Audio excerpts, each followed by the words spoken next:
Hello, listeners. I'm Robert Millian, and welcome back to 100% Creative Juices, where we talk with the talented creators in the entertainment industry today. As our special guest, we have with us the writer and producer of the comedy web series The Bloody Mary Show. Please welcome Darren Chadwick-Hussein. How are you doing today? I'm Tickety-Boo. Hi, welcome. Thanks for having me. Hello, people in podcast land. Hope you're all doing really fabulous. Well, I'm glad that you could join us here today. Oh, it's an absolute pleasure.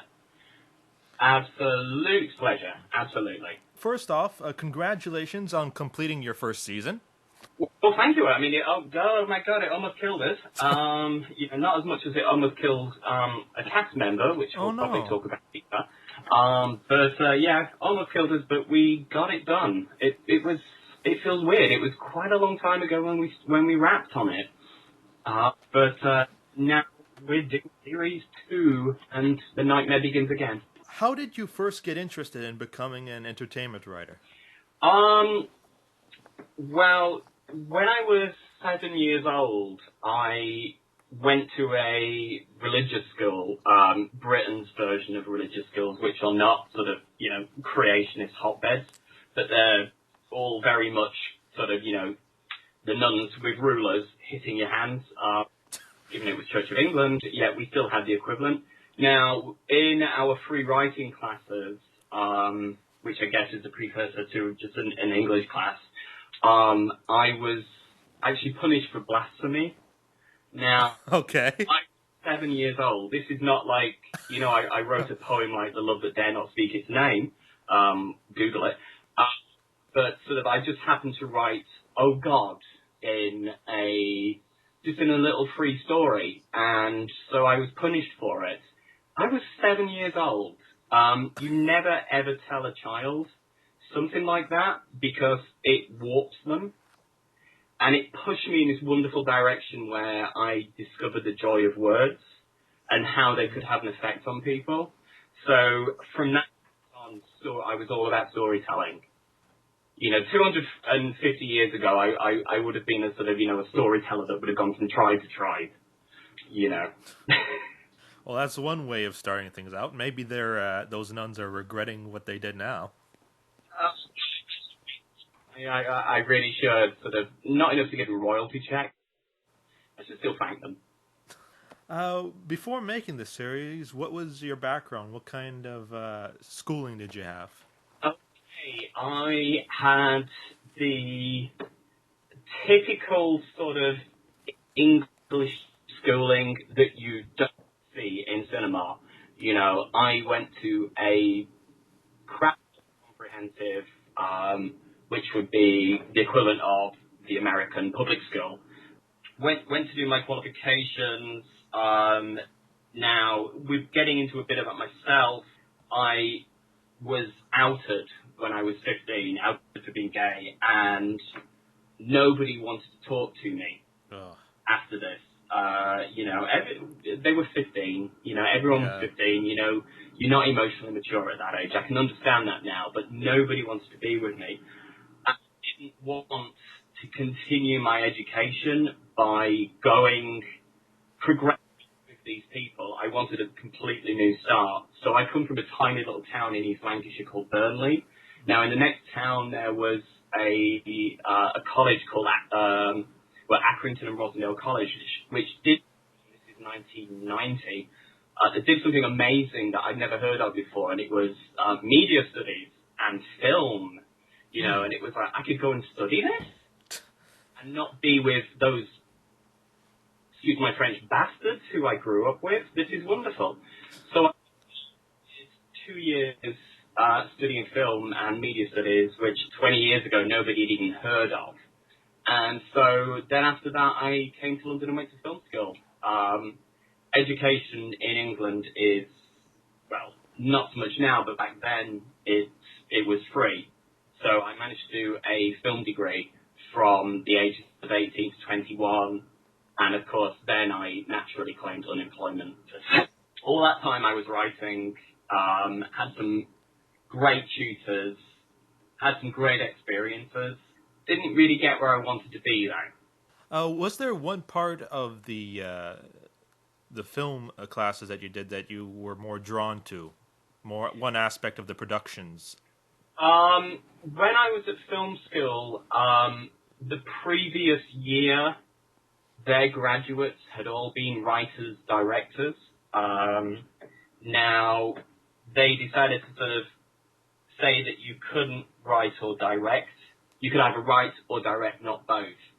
Now, I, of course, wanted to do both because everyone at that age wants to be a writer-director. Hopefully the podcast people are not rolling their eyes at this because I'm, quite frankly, rolling my eyes at my youthfulness. So I decided to work in animation for a while, but being stuck, sort of, moving little plasticine models at 24 frames a second, that wasn't for me. But it was the only way I could actually try. So that showreel was absolute crap. Yes. Sort of, it's luckily, I think the amount that I did it on is probably in a landfill right now, where it belongs, because it was crap. At the time, I was led to believe that sort of I had, which I'm really disgusted looking back at, and I had some really terrible careers advice. So right now, I'd say I'm a decade behind where I should be, but that's because of my pig-headedness and stupidity. I had great chances a lot later in life, and I took them up. I moved to Philadelphia, where there was a great independent filmmaking community, but the next work permit meant that I couldn't actually join in. So I had on the boundaries. I met some great people, some great contacts. Moved to England, went to the old film school to a master's in screenwriting. It was a 2-year course. I put myself through it by working at a call center. Every hour got sent. As you can tell, sort of, had become suddenly expensive in the time when I'd first gone to college. So definitely a lot of humility as well. And the thing about writer is that you are still alone. You are still with those plasticine figures that, I was used to 20 years ago. But now being with other writers taught me that we are in competition. We are actually, it's such a lonely thing just being a writer. You're in front of a desk all day. And I mean, when I did my graduation project, I was properly sat at a computer for 6 months. And I lost the power to communicate. People would be saying, "Oh, hi, how are you?" And I'd be like, couldn't articulate words, except if they were, on a screen. So it was great to be around other writers. We could share sort of, horror stories. We could celebrate each other's successes. It got rid of a lot of jealousy.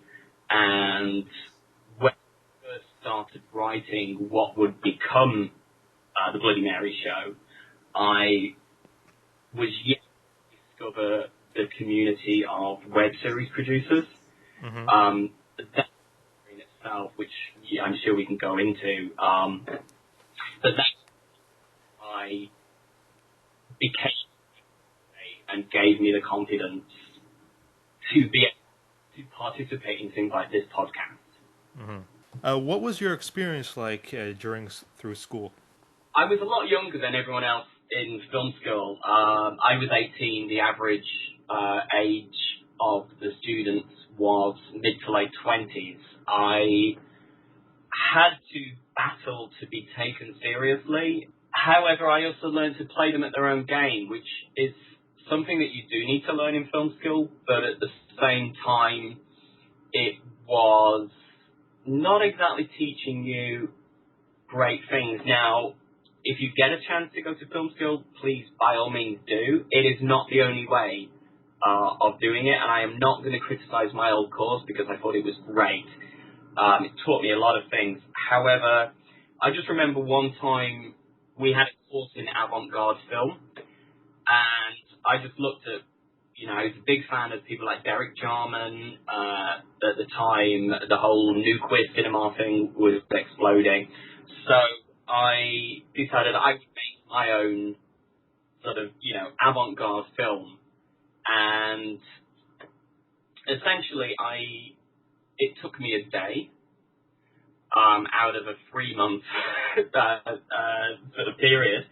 I put 2 deck chairs down. I put a blow-up, or I guess you call it inflatable sex doll, one of the deck chairs, and then I got a friend of mine naked eating sandwiches in the other deck chair.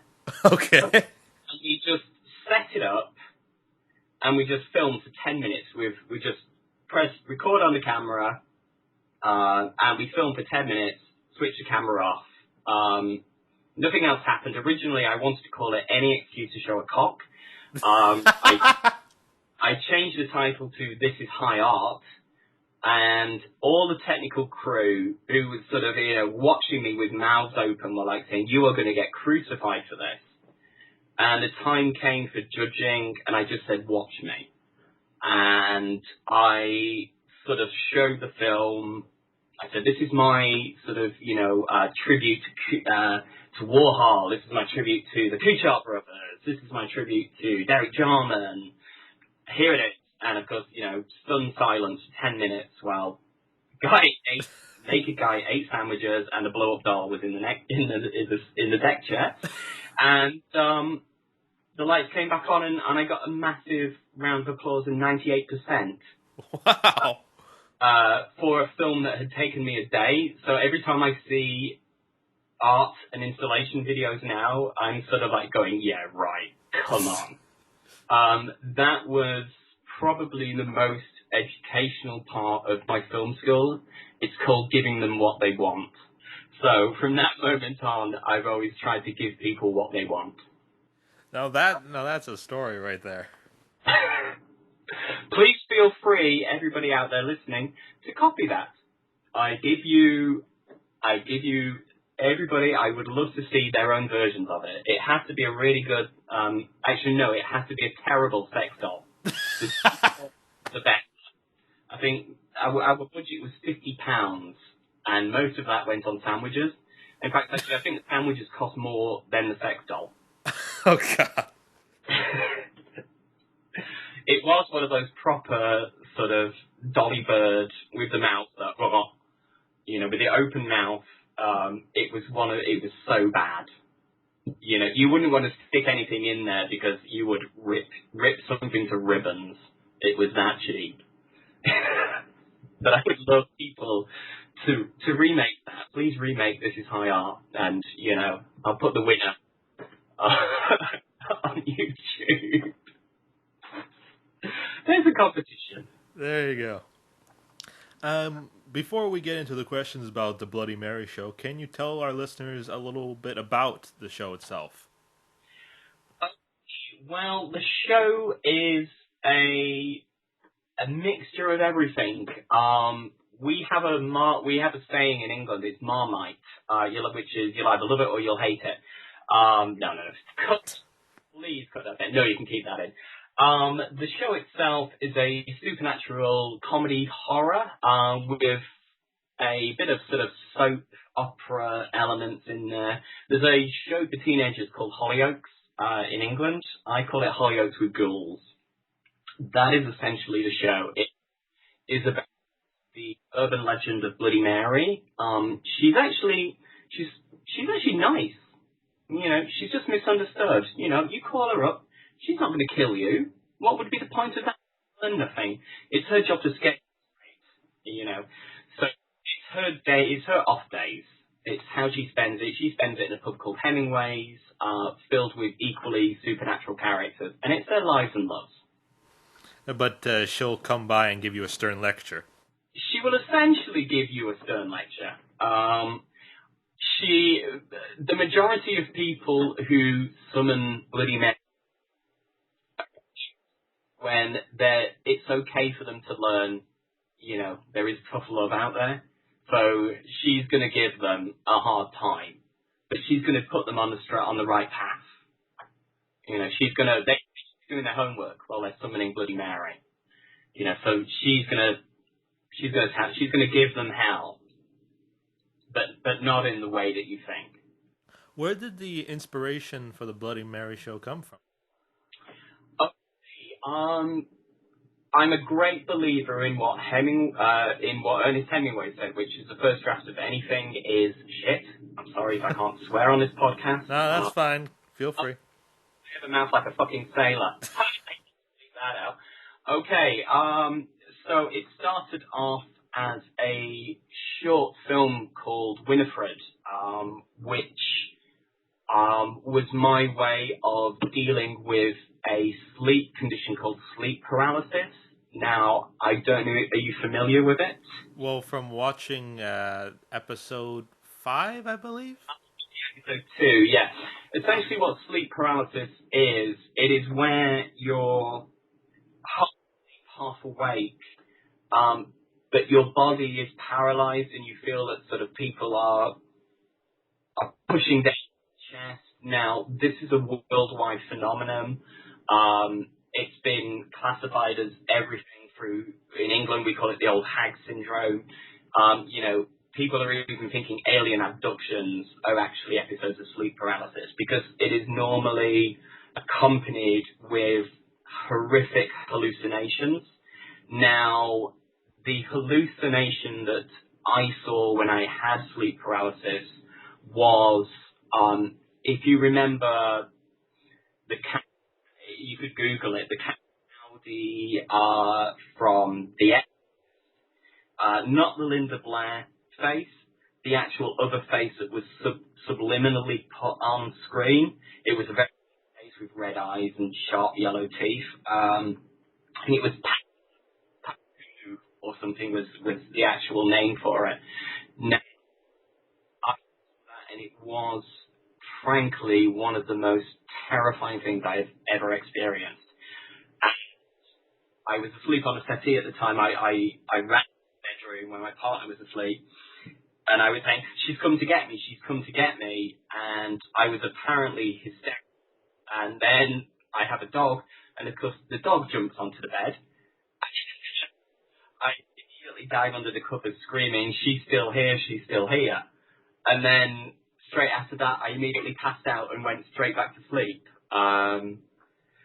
Because I never wanted to have to deal with something like that again, I got up the next morning, switched on the computer, and wrote a short film about the hallucination that I saw. And it's essentially, she was called Winifred. It's her job to scare people when they have sleep paralysis, otherwise sleep paralysis will lead to death. It is their job to actually sort of, snap them out of it. In that story, there were the character of Alex, who is the Grim Reaper in Bloody Mary show. He was in there. So the incubi and the succubi, Samantha and Amicus, who was called Hamish at the time, they're there as well. Now, that would have been a phenomenally expensive short film to make. It would have worked in animation. However, I wasn't really exploring animation, and I wrote it just and put it out there. Now, it managed to get got a script reader at Line Pictures, who actually, funnily enough, do Hollyoaks, and that she liked it and took it to her producers, who, of course, rejected the short film, and they were only looking interested in shows. And so when the reader reported back to me, I okay, fair enough, and continued, stop putting it out there. Now, at the time, I was working with a great director called Adam Woods, who introduced me to Holly Taylor and Rebecca Falconbury. Holly plays Bloody Mary. Rebecca is currently playing Mary Jane in the Spider-Man musical on Broadway. and I created a little short film for those two actors. Kind of fell in love with Holly. As an actress, I thought she was phenomenal, and so I kind of wrote Winifred for Holly, but then I realized that Holly was capable of a lot more. So essentially, a year of rewrites, and at the time I was interested in, I was just suddenly having an interesting web series.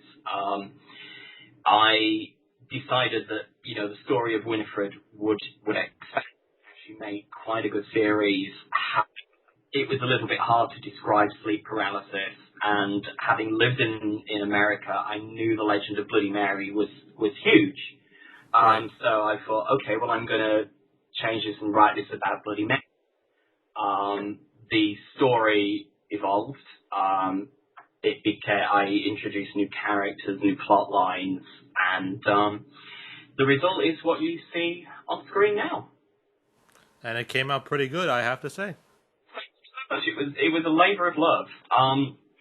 We didn't have I raised the money by crowdfunding. I didn't know what crowdfunding was at the time. To me, I'd never seen places like Indiegogo or anything like that. Crowdfunding to me was sending an email to everybody that I worked with saying, have you got £50 that, you can help me with this little web series that I'm doing? So lo and behold, yes, I raised the money, and I almost got sacked for abusing the email system at work. But thanks to everyone who put money in, I did manage to raise the initial budget. I had to do that through necessity. Originally, I was happy to just be the writer. Now, when you are, I don't want to belittle being just the writer, but I'm sure the writers among the podcast listeners will be nodding their heads now. You have power, but you don't have that much power, and you are dependent on other people. Now, I was getting sick of being constantly pushed back, and I thought, you know what, the only person who is going to be able to do this is yourself, because, if anybody else comes on board, they are going to impose their own ideals, and isn't that the nature of independence, is that you don't have to obey their rules. This is the great thing about web series itself, is that you are not having the money men with the notes are not coming to you. When I say notes, I actually don't mean cash notes. I mean notes saying, this Grim Reaper Adnan, does he have to be homosexual? Well, yes, he does, frankly, because he's me. He's now, So I had to do that myself, and I've never, ever produced anything before. Even the crappy little things that I did at film school, the money was always given to us. We had like £50 budgets. The money was always given to us by the film school itself. So suddenly had passion and then sort of not enough to do the show, though. So what I had to do was something that I never thought I would do, which was play on the fact that I'm a natural chancer. Now, chancer sometimes can be a negative. I've never seen it as a negative. I've always believed, coming from Lancashire, you won't get anything unless you ask. Don't expect sort of charity. Don't expect people to, there is no such thing as, well, I believe there was no such thing as a fairy godmother. Luckily, sort of, the past has shown me differently. Nobody's going to put anything on your plate. You have to go out there and do it yourself. It was quite possibly the steepest learning curve I've ever been on. I read books. I talk to people, but there is nothing like going out there and doing it for yourself to prove that A, you do it, and B, to succeed at it. And it's like, wow, I did that. and when I'm feeling sort of, down or anything like that, it's like, well, you did manage to produce a show, and it's like, oh yeah, I did. So that's a great way about feeling good about yourself. Would I recommend it? Oh God, no. You've got to have balls of steel to be able to do it. I suddenly found, acting in 30 Rock began to make sense when producing. It was like, oh yeah, but we had money, we didn't have enough, so we would approach people and say, hi, we don't have any money, but we really, really, want to get this show going. Please help us. And luckily, most people that we talked to really liked the script. So when we actually communicated to the best example is Livecast Prosthetics, who do the prosthetics for all the Hollywood films they're based over in Elstree. If it's a film that has any connection to England, the chances are that they've done the prosthetics. Now, to the studio in Elstree and saying, look, we don't have any money. They were like, oh, guys need experience. Just pay for the material. Probably about £20,000 worth of prosthetics for a phenomenally reduced rate of just covering materials is amazing. They created Ralph. They created some of the characters that you see briefly in the show. But to have Hollywood makeup artists working on your essentially no budget web series is phenomenal. It was such an amazing experience, and the little connections. In episodes 6 and 7, I'm not going to sort of reveal the spoilers for the people who haven't seen the show yet, but a new character introduced at the end of episode 6 who has been foreshadowed throughout the series. They have horns around their eyes. Now, those horns are actually Nicholas Hoult, who is currently appearing in Warm Bodies. Those are his fingernails when he played Beast in X-Men First Class. The fingernails that he wore have been taken off, resprayed, on my monster's head. Wow. That is a wonderful sort of, a conversation as well. It's like, oh, see his things? That's fingernails. That is quite a sort of a fun thing to tell people. When you were writing the Bloody Mary show in its revision, what did you aim to achieve when writing the series? Okay, when I was changing it from a short and expanding it into a series, when I went back to college to do my master's, a lot of people were concentrating on the 90-minute feature. Now, I'd already sort of, I'd done 90-minute features when I was younger. I had some great tutors that I went out and found myself. So I was already familiar with a lot of the concepts. So what I concentrated on was episodic narratives for television. Now, shows in England that most writers will get to work on are, you pay your dues. You do your radio, then you do your daytime soaps, and then you build yourself up. While everyone else was doing 90-minute screenplays, I was already familiar with 90-minute screenplays. I concentrated on episodic television narratives. That's the future that I saw myself in. So luckily, I knew how stories were structured and how they worked and how you kept the viewer going. There's a great quote: "Make them laugh, make them cry, make them wait," which actually goes back, I believe that's from the 19th century. It's Wilkie Collins, who's Bootsy's brother. There's a little joke for you.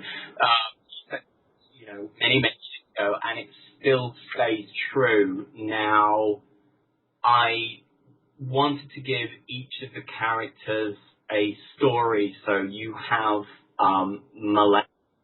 I'm not revealing too much. You have what happens to Malek.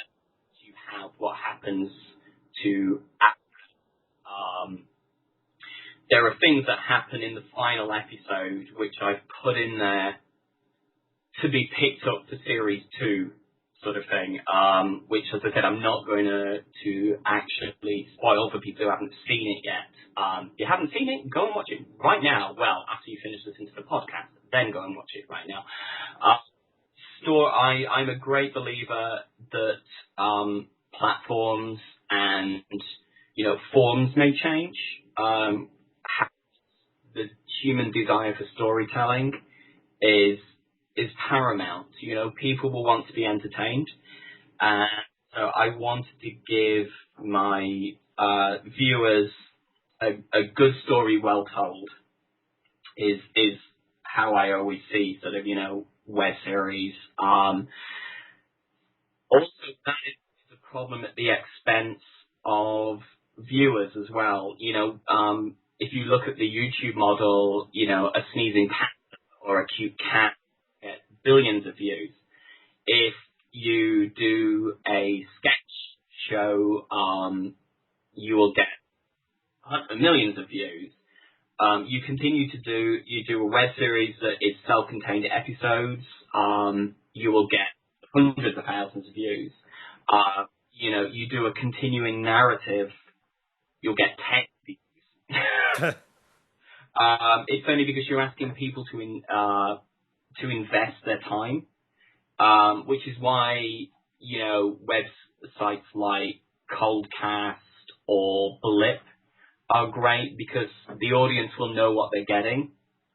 Whereas, people will still go to YouTube for the sneezing pandas or the cute cats or the monkeys being abandoned in IKEA.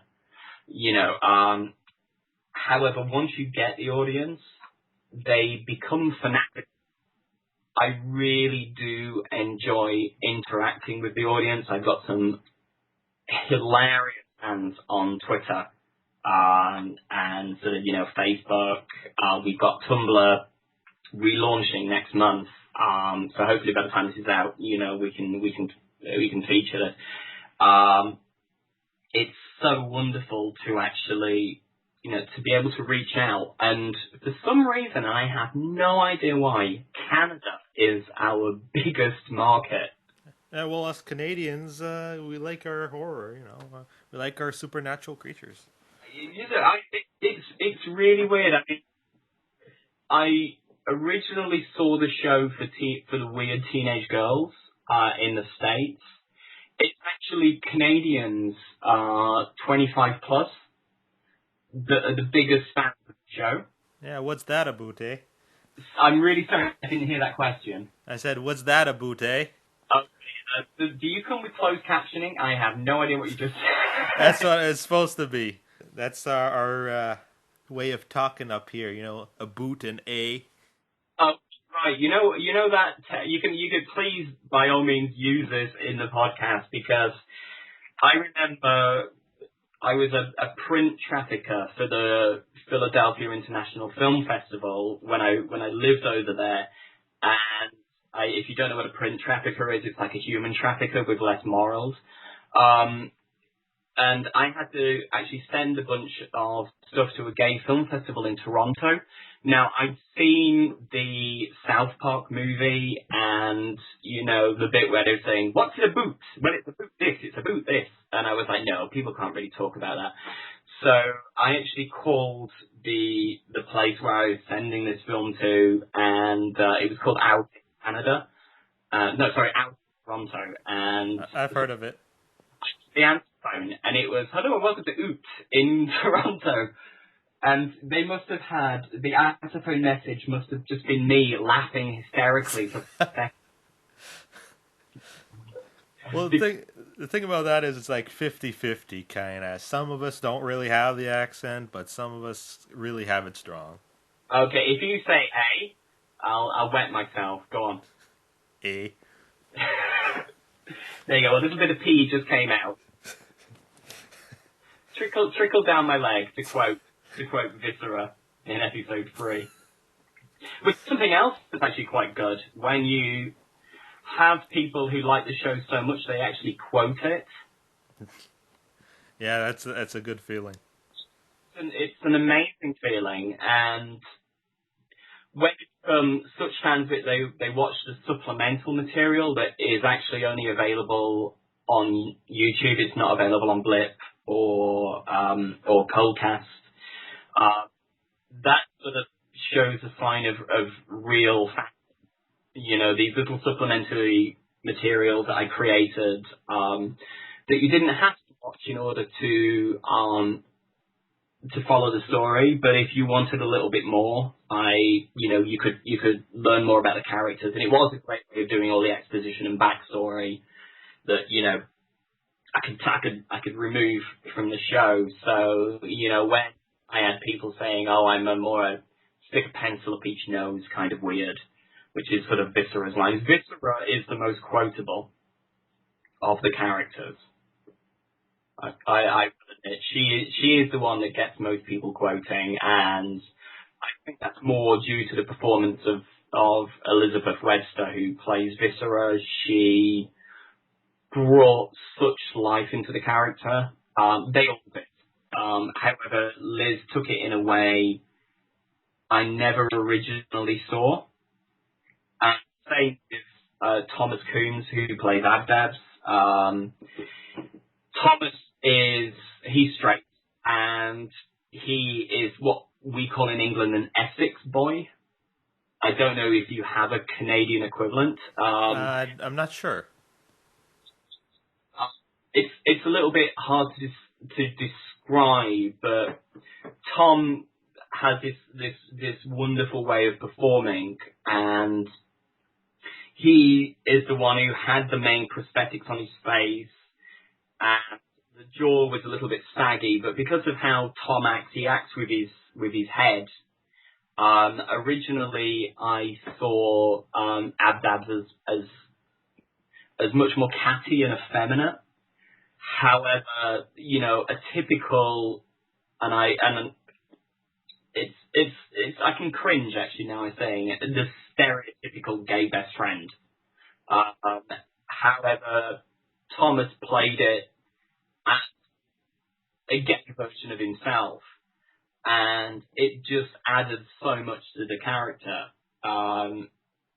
He was wonderful, and some of the outtakes, which I will eventually get round to showing, are just hilarious, especially when you have Richie, who plays Amicus. When those two get together, there is such humor in the improvisations, and it's hilarious when two straight guys playing gay get together. Let's just say there's spark. And I think if both of those two got drunk at a party, who could say what could happen? Well, there was one question I had about Viscera. About her costume. Why does she look like Pagliacci? Now, Viscera was originally Winifred, and she originally looked like the subliminal exorcist character that I mentioned. Now, rather how the story was rewritten and redesigned, so were the characters, and we wanted something. We went away from the darkness, and eventually, one of the stops along the way was an evil clown. Now, we had a fabulous costume designer called Molly Barr, who took those ideas and created, in England, I guess in Europe we call her Piero, which was this terrible black and white clown in every single bit of 70s terrible artwork you ever saw.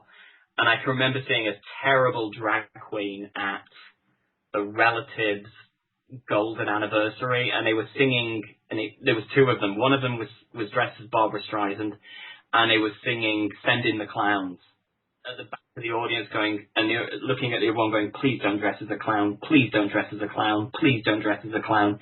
And yet he got himself dressed up as Piero. Now, I've always hated Piero. Now, so eventually Viscera's look became that of Piero gone berserk.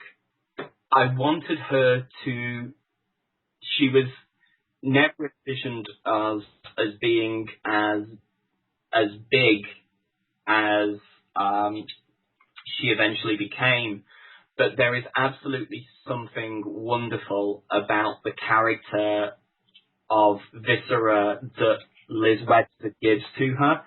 Now, we had to exaggerate that, and so that is why we took the basic concepts of Piero, and we wanted to have fun with the costumes. When we were designing the costumes, the original thing was they had to be fabulous yet practical.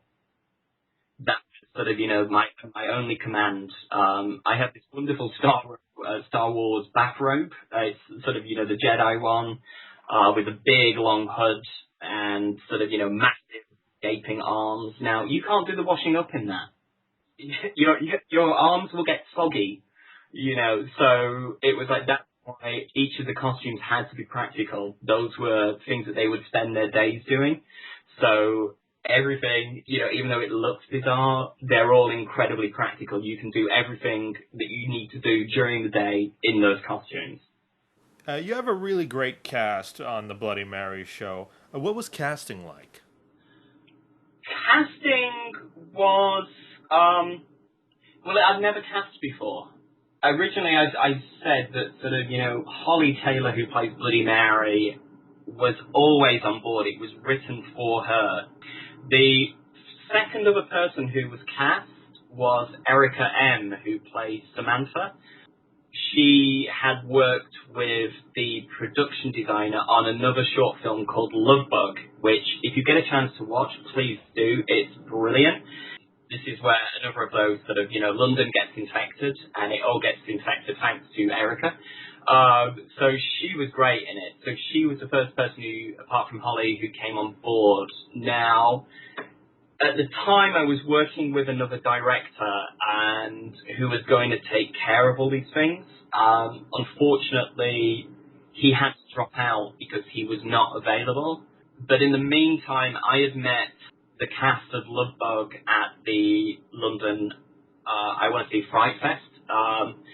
Also in the cast of Love Bug was Thomas Coons, who plays Abdabs. And we just got talking, and as you do, what are you working on? Well, I've got this film. Okay, well, there's a part for me. At first I was like, well, really, no, there isn't, but there's this character of Abdabs you can have a look at. When Thomas came on board, he had also worked on another short film called Taylor's Trophy, because by this time Viscera had already become a larger woman, but we couldn't find an actress, and he was in the short film Taylor's Trophy with Elizabeth Webster, and again she came on board, and in the meantime, Holly, some of people that Holly had worked with included Jenny Fitzpatrick, who was at that time playing in Ghost the Musical on the London stage. She came on board for Malevolent. Craig Daniel Adams had worked with Holly in the past. They had a very good rapport. He came on board. Originally, the thing I'd stressed was that there were no strong accents in the show, so it could translate worldwide. However, Craig's natural accent is Scottish. Not that I'm saying all Scots are alcoholics. His natural accent was somehow just fitted the character of Chris better.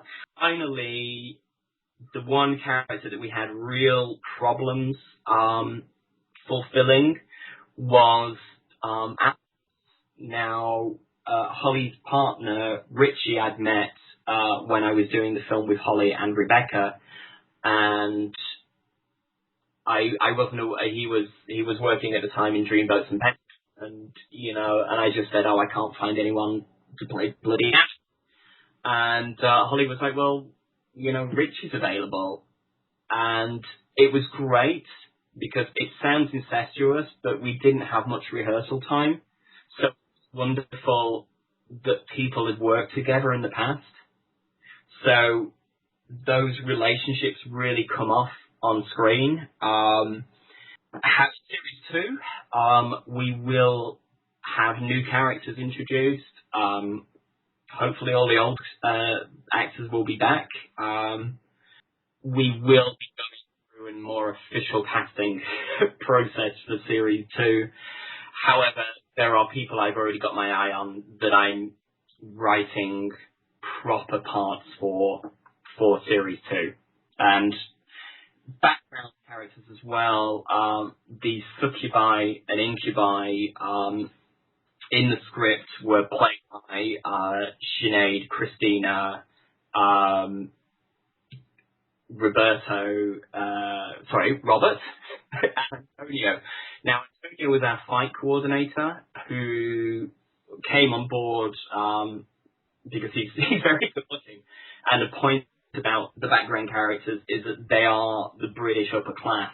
So they represented that. They did such a good job that the script originally called them, they were just labeled Succubus 1, Succubus 2, Incubus 1, Incubus 2. Each one of them did such a good job that I developed their characters, and, Succubus 1 became Blufo, which is named from the Blufo lady in Dracula. The other one is Bathory, who is, of course, Countess Bathory of Hungaria, who, the famous girt woman who bathed in virgin's blood. The incubi are called Catto and Rutherford. Now, I'm not suggesting that you Google those names. However, I guess that if you don't know who they are, if you Google, you'll find them out. They are essentially gay porn directors. Now, Casino and Rutherford get their names. I'm going to be honest, it's named after Jean-Daniel Casino and John Rutherford, who are two great directors. They just happen to do gay porn. That's an interesting little Easter egg. That is. There's lots of Easter eggs in the show. Anything from, there are throwaway lines. For example, ones that I can think of are when Malevolent is describing her mother, she says, oh, she's a jackal. Now, that is actually a reference to The Omen. Dane's mother is, they dig up the skeleton and it's revealed to be a jackal. Little jokes like that. There's also other jokes where, I even forgot that I wrote them. There's a line in The Exorcist, which I'd completely forgotten about, and Craig was watching it, and he texted me. It's the bit in episode 7 where Herzog says, that's far too vulgar a display of power. That is actually said in The Exorcist, and I'd written that down and completely forgotten. So people will probably be able to find in-jokes that I have forgotten I wrote. They are in there. They really are. So if people are horror fans, they'll find them out. Absolutely. I mean, one of the things that we did have to lose was how I originally saw it. I'm a huge fan of horror. Particularly those films that were shown, I guess with the 80s cable. I guess it would make sense to a lot of people. It was the films that were constantly shown on cable TV. In England, we didn't really have a lot of money for our cable TV, so it was the schlockiest of the schlock. But we got good ones every now and again. And we had such a wonderful history of great British horror films and terrible British horror films. And we're talking proper grindhouse would be shown on British cable, but you get the beautiful ones like Creepshow, which has a phenomenal attention to detail. Now, whenever there is a shock in Creepshow, you probably recall the screen goes neon and the angles become Dutch. That is how I originally wanted the show to be. Because of budget constraints, we had to lose that idea. I would have gone back to Series 2, but I don't know if you've seen the show Paranorman. The opening of Paranorman had that I wanted. It creates this wonderful, terrible zombie sort of film, and the little actress is, just happens to look like Jamie Lee Curtis. And it's beautiful, and you know what? There is no way that we could do that justice with the low budget. So I'm really glad that Paranorman did it, because at least somebody else is out there acknowledging the absolute wonderful back catalogue of stuff that there is out there. What was it like during the production? Okay, production.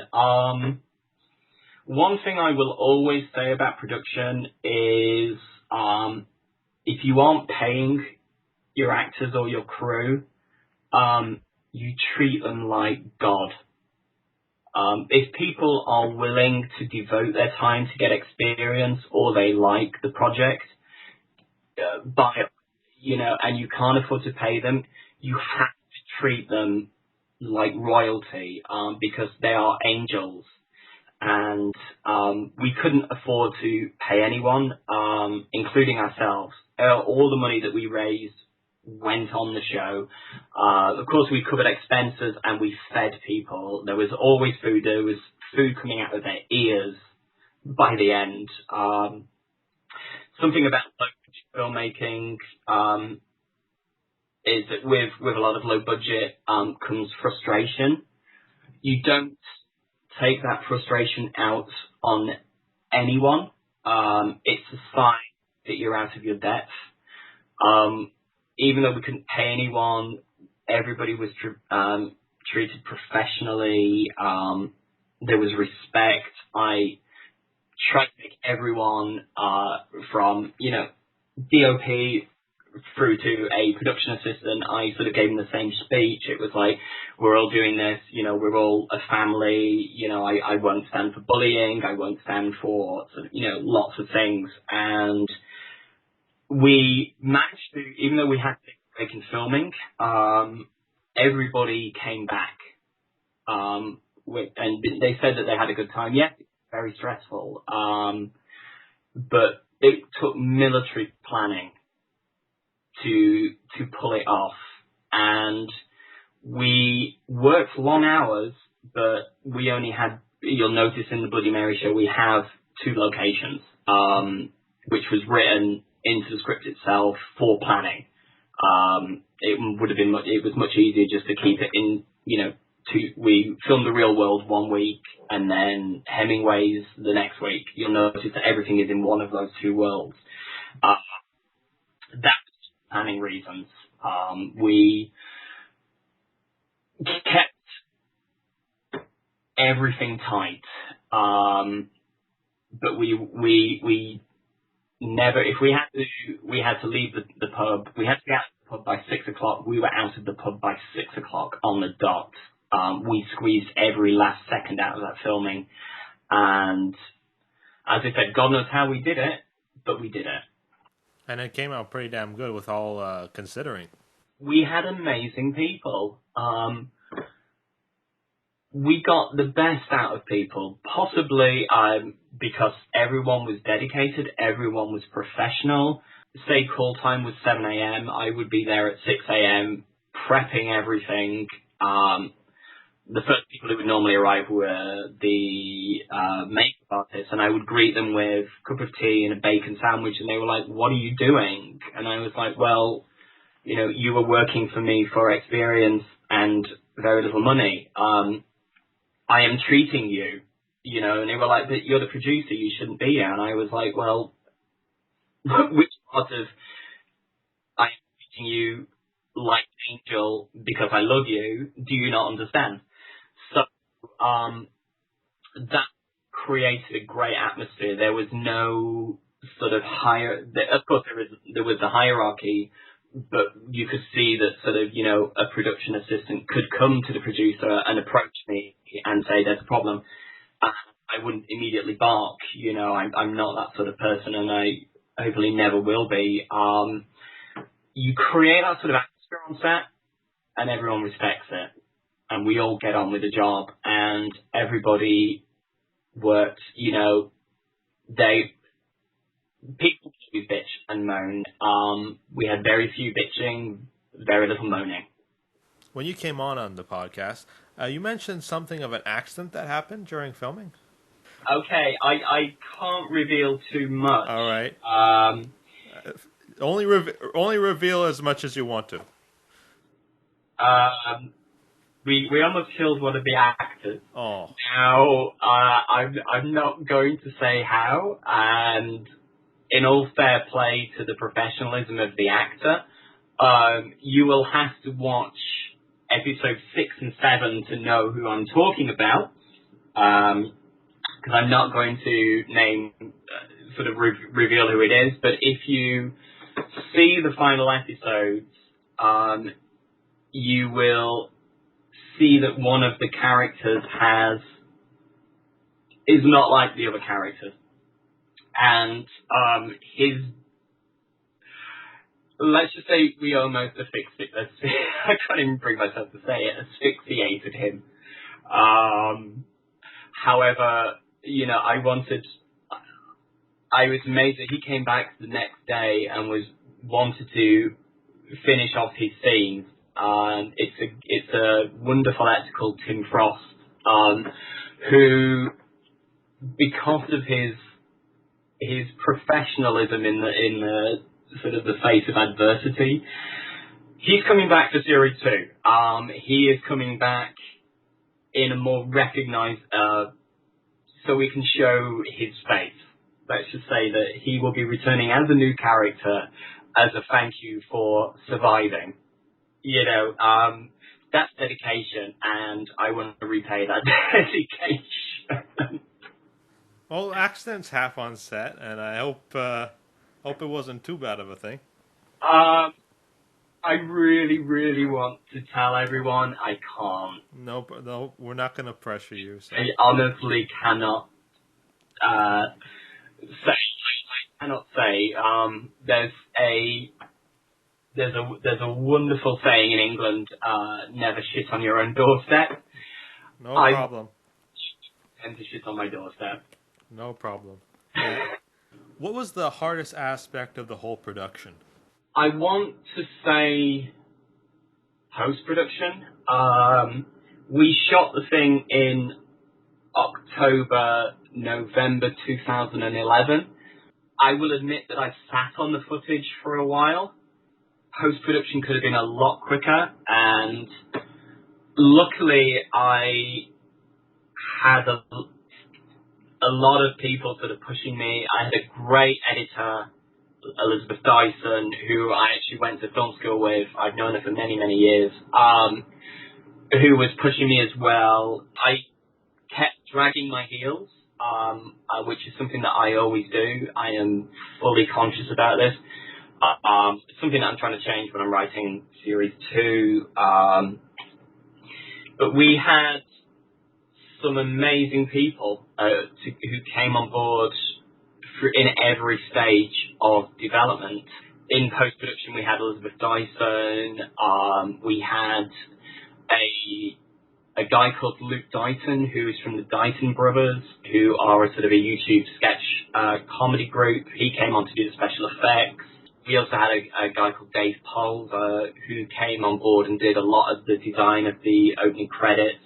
We had Ram Tripathy, who did our great colour correcting, who recently won Freelancer of the Year in this production-based competition.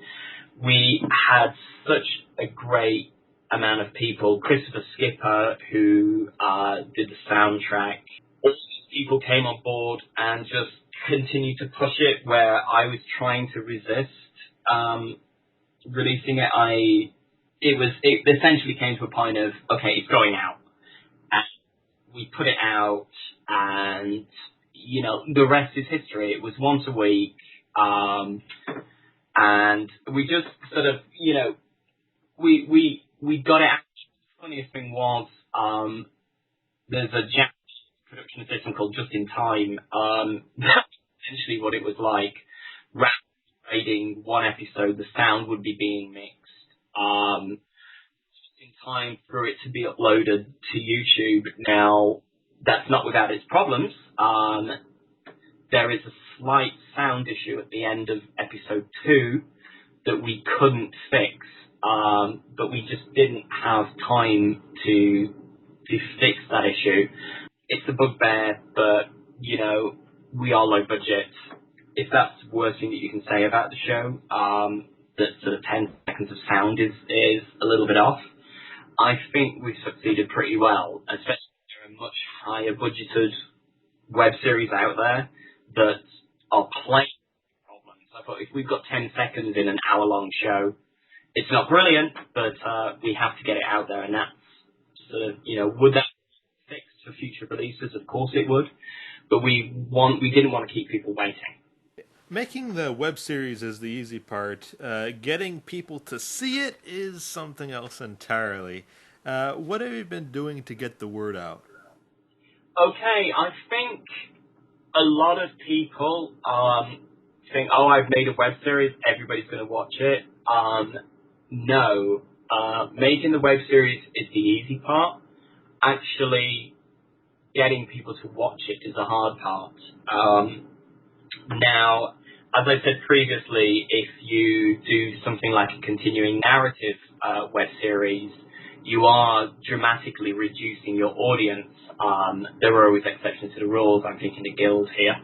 However, everybody knows the Guild. With something like YouTube, at the time I wasn't familiar with Blip or Coldcast.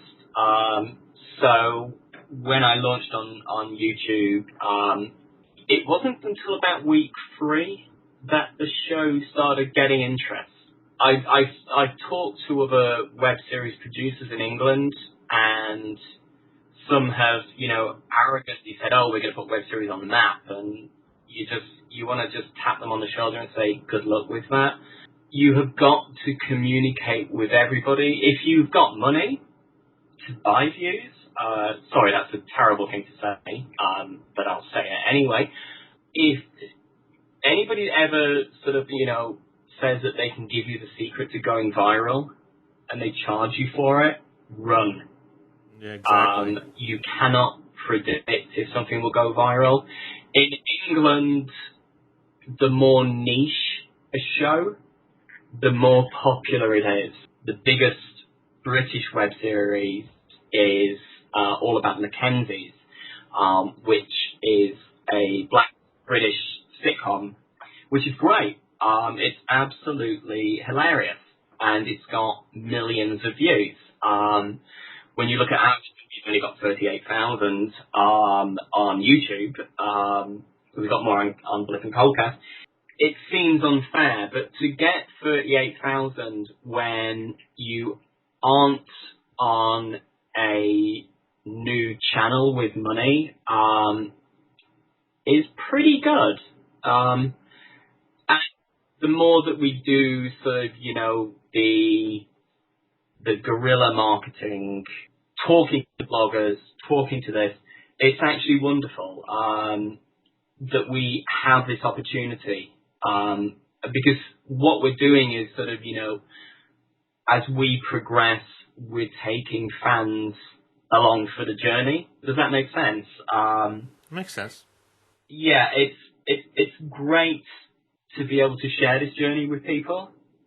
And, you know, in a decade's time, when we're all in LA, you know, snorting cocaine out of nowhere, you know, with our gold cars, you know, we can look back, and it gives us grounding to be able to sort of, share it with everyone. British entertainment has a different way of going about entertainment than North Americaners do. Do you feel that applies for web series also?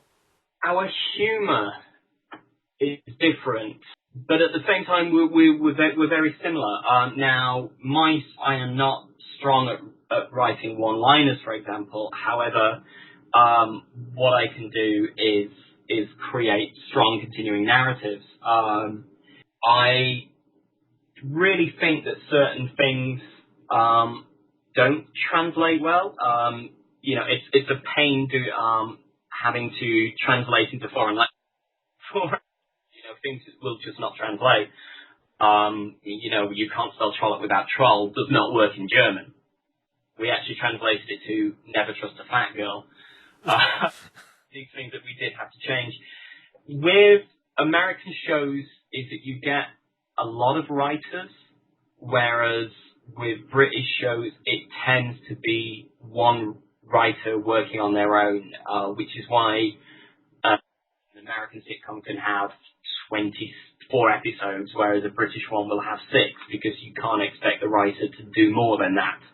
This is something, the concepts of group writing haven't taken off in Britain yet. We like the individualness of it. I would like to bring more writers into Series 2. There are certain I want to up comedy, sort of, drama.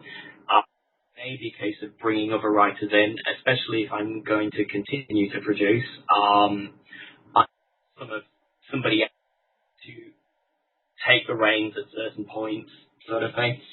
But the main differences between British and sort of North American is we are completely different, but humour is universal. We all like a prank. We all like a pie fight. We all like fart jokes. And yes, there will be fart jokes in Series 1. They're in Series 2. What do you think the future holds for web entertainment?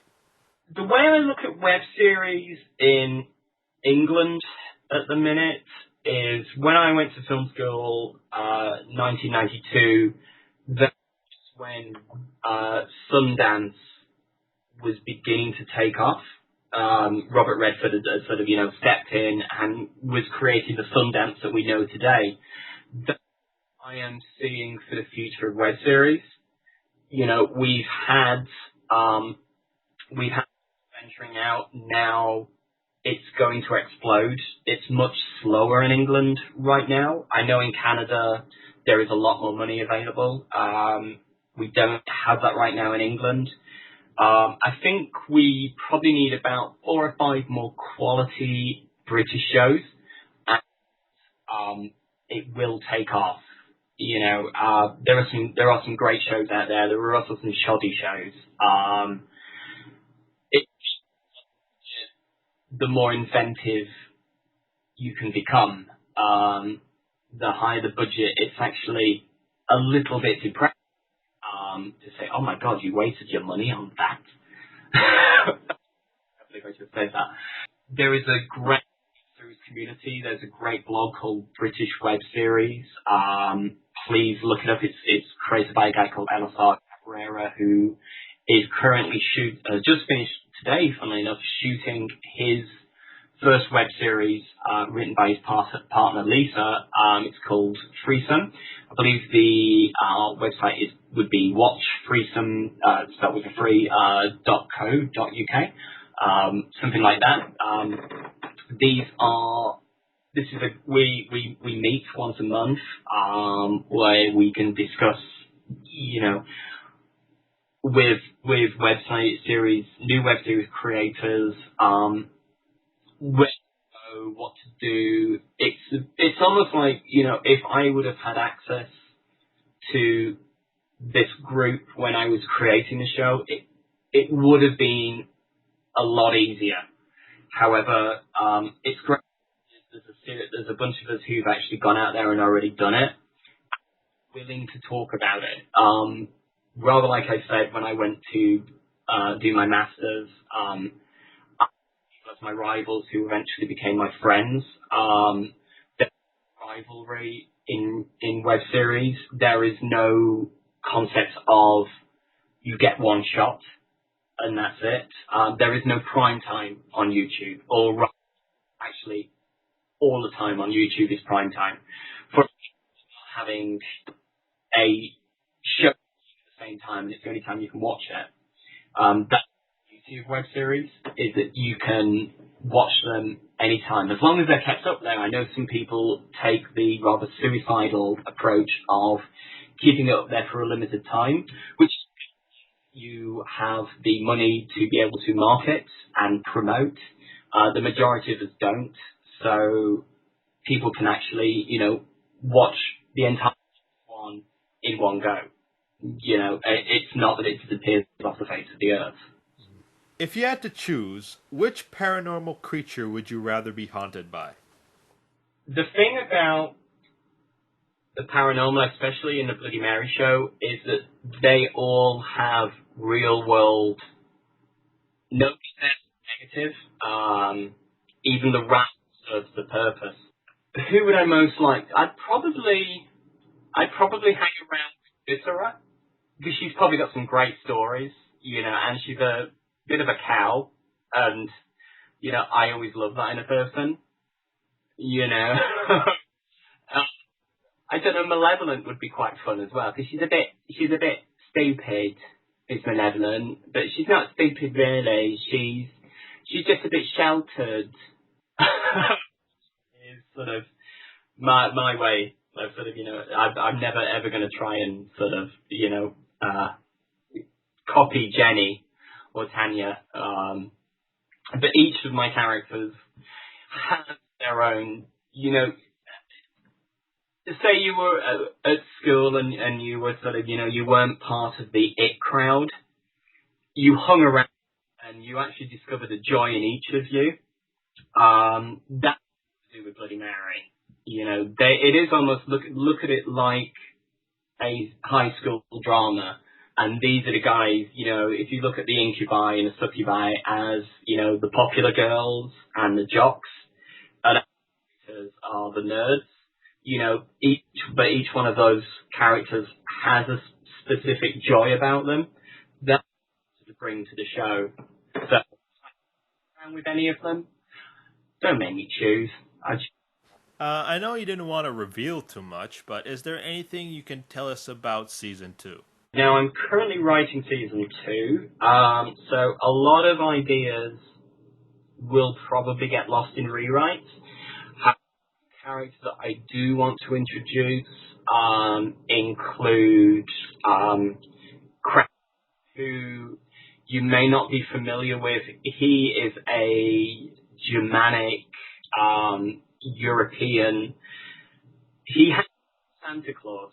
And, when Santa sort of, he brings toys for the goodies, in certain European countries, Santa is accompanied by Krampus, who takes the bad children away in a sack. He is such a great concept for a character. He's making it into Series 2. If you saw the teaser for Series 2 at the end of Series 1, the question asking yourself is, yes, somebody does return. Somebody did something, or rather didn't do something that they normally should. So I'm not sort of tell everyone that, it's a case of you have to watch the show. What else? I'm currently considering murder mystery as well as another direction to go. I know people want more of the comedy. We may expand the number of episodes up to 9 and have each one 10 minutes. The concept of sort of 12 has been bandied around. Depends really how we are in raising the budget.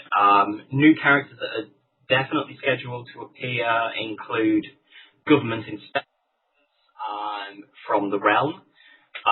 We also have a relative of Herzog coming in. Ooh, He's a definite, and that sounds interesting. Be returning, but the one definite we have right now is Herzog's sister will be making a definitive appearance. That's going to be interesting. I mean, the thing about Herzog's sister was that originally it was Herzog's brother, but we have such a wonderful tradition of the pantomime day in this country that, you know, it is going to be a guy in drag is the Herzog's sister. You know, that sounds hilarious. Direction. There is nothing funnier to an Englishman than a man in a dress. An exaggerated sort of ideal of womankind. If you look at Herzog, he is so exactly Germanic, and that's testament to the power of David McGillivray, who is a phenomenal writer of a lot of the 1960s, 1970s. Ollie Bird gets taken to the House of Whipcord and tortured. The exploitation films that I loved as a child. When I actually first met him, I couldn't speak. I was like, oh, hi. You know, I was so nervous meeting this guy, and it was like, what's he going to do? Take me to horror hospital and sort of, you know, torture? But he is such a great guy. And his performance of Herzog just makes me laugh so much. They all make me laugh, and it's all just the power that they brought to the characters. It's a wonderful thing to actually have people breathing life or afterlife or undead. It's something that you've written. Well, thank you very much for talking with us today. No problem at all. I for another hour, but but don't worry, I can't. And your listeners have had enough. You know, they're practically right now to the credit. Well, all you people listening can find The Bloody Mary Show at bloodymaryshow.co.uk or on Twitter at Bloody Mary Show and on Facebook, facebook.com/Bloody Mary Show. Was there anything else you want to promote while you're here? Not at this moment in time. I mean, follow us all on Facebook and Twitter, and subscribe to us on YouTube. You can also watch us on Coldcast and Blip. I thank yourself. I want to thank your listeners.